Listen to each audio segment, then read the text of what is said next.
Before you get lean, you actually have to have some appreciable muscle mass. Jello Beats, holla at me.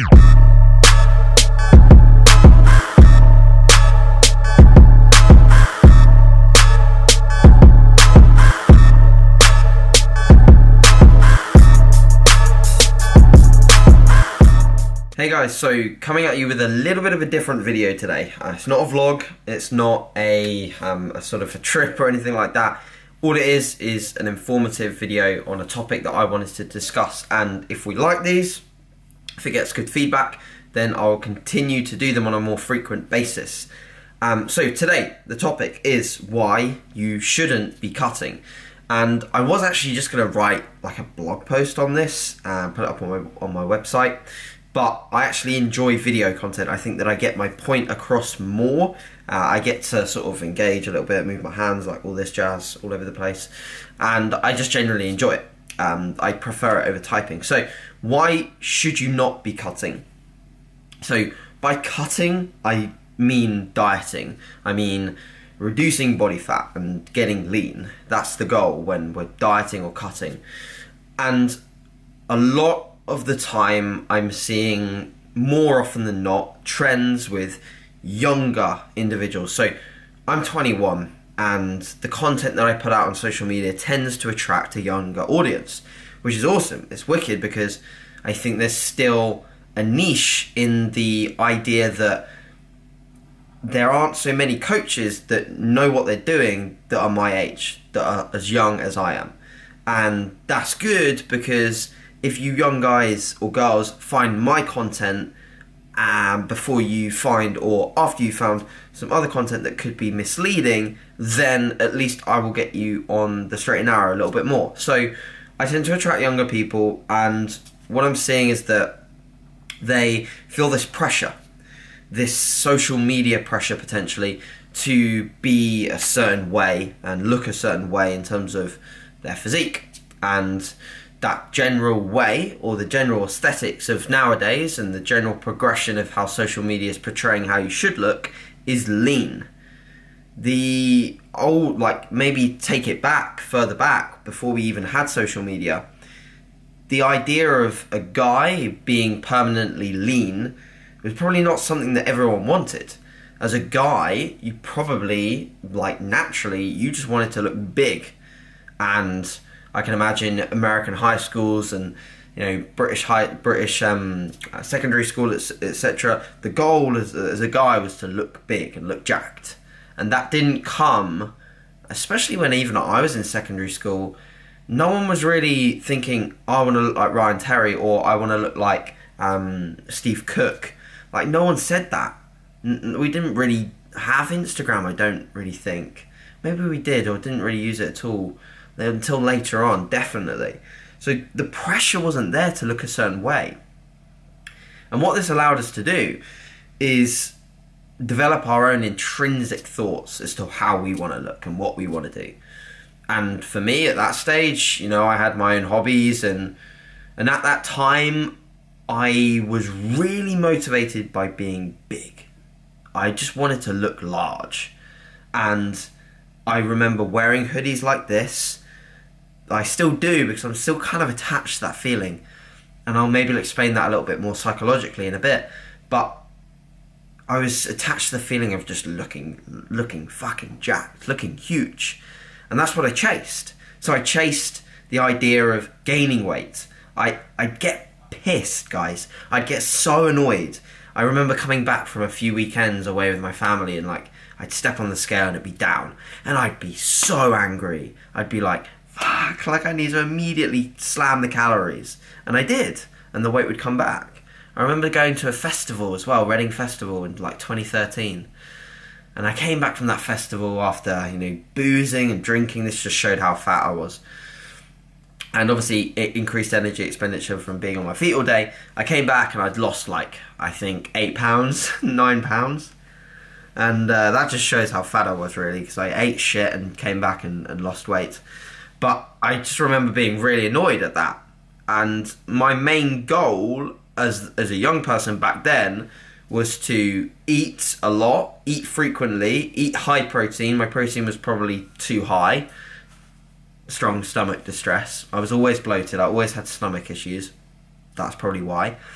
And I just really wanted to just improve what I did in the gym. I wanted to beat lifts. I wanted to get stronger and get bigger. And, you know, I didn't have any sort of like scientific studies in front of me telling me to fucking do that. All I had was the idea that if I want to get big, I've got to do what big people are doing. And bigger people than me were lifting bigger weights and eating more. You know, you get the picture, right? And this comes back to the bare basics of progressing your training and progressing your calories. And if you do both of them and you gain body weight, you will get big. Like, that's a given. Now, when it comes to now, the pressure is to be leaner. The pressure is fueled by Gymshark, affiliates and models, etc. And I think this is more annoyingly prevalent in some males now. And the amount of males, young males that I get coming up to me saying, AJ, I'm doing a mini cut. And I'm like, mate, you're 16, you started training 3 weeks ago, you saw Steve Cook, and now you want to look like Steve Cook, so you think that a mini cut's cool because you've also watched all of Matt Ogus's videos and you've read the muscle and strength pyramids, and this is fucking epic. Like, you filled yourself full of knowledge, but what you haven't filled yourself full of is the fact that before you get lean, you actually have to have some appreciable muscle mass, which you do not. You categorically do not have muscle mass. You turn to the side and I can't even see you anymore.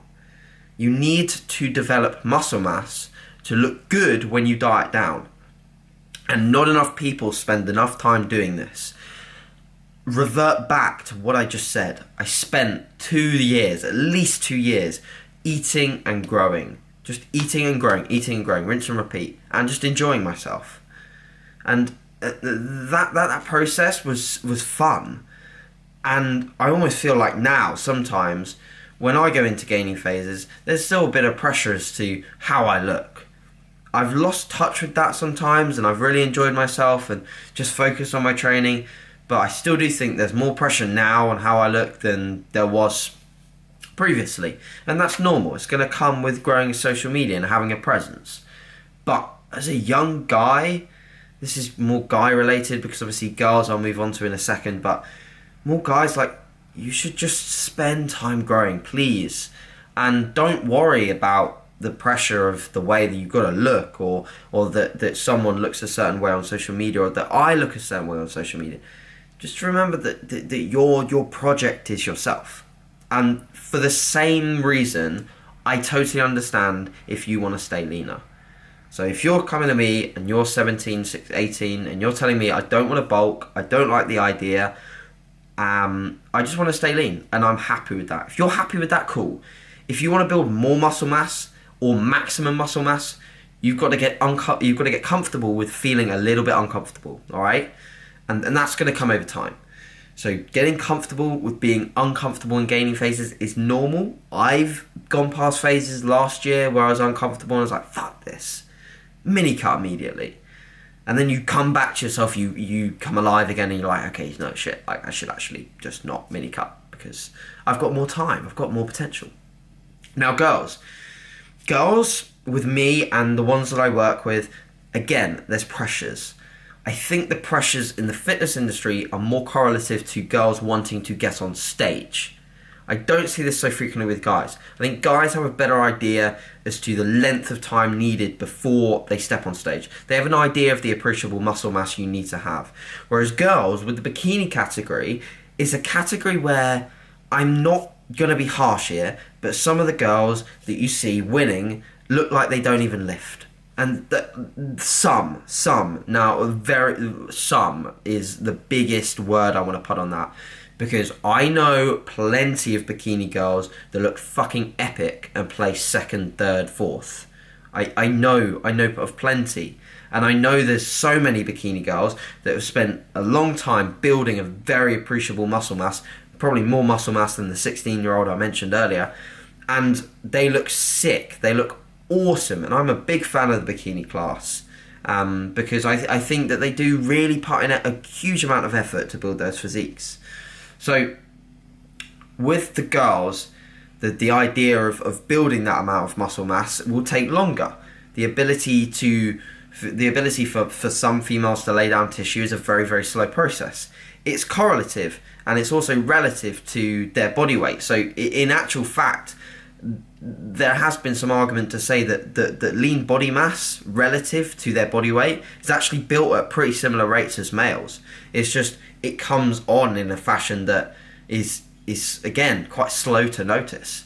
However, you can get females, and I do know a female that's sort of in my area called Kerry, and she seems to have built an incredible amount of muscle mass in such a short period of time, and that's wicked. And she looks epic now. She's winning like bikini shows at a pretty high level, and you know but look at her training, guys.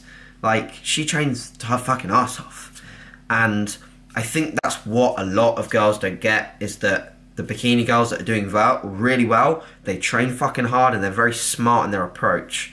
And too many girls rush into it, think that just because they got into the gym, they've got some level of appreciable glute mass, not overall muscle mass, just glutes, that they're going to do well in the bikini show. And some might, and some may well do well. But what you're doing is you're effectively limiting the time that, one, you build passion for weight training, which is going to see you through dieting phases, and two, you actually just put on some level of musculature that's balanced. So bikini is not just judged on glutes. Like, obviously the glutes are a part of bikini judging, but you're also judged on your entire physique. So if you have no delts, no back, no sort of slight arm development, no quads, no hamstrings, and just glutes, you're not going to make it very far, I don't think. So the idea of building a balanced physique, that's going to take time. So investment is key. Now, in terms of time periods, guys, I really do recommend that you take at least 2 to 4 years before you even decide to do a show. If you're starting from the bare basics and you haven't trained at all, 2 to 4 years before you do your first show. And girls, I think at least 1 year of solid training in either calorie maintenance or surplus phases, and then start your first competition diet. And in terms of like mini cutting phases, the younger you are, the less frequent you need to do them. And if you have any questions with regards to mini cuts and how I'd implement them and when I feel like they're suited, let me know and I will answer them. But guys, hope you enjoyed this video, and subscribe if you want to see more. Make sure you give it a like to know that you like it and we want to do more of these. If you don't like it and you just prefer the vlogs, dislike the video and tell me. I prefer honesty. So yeah, cheers guys, and see you in the next one.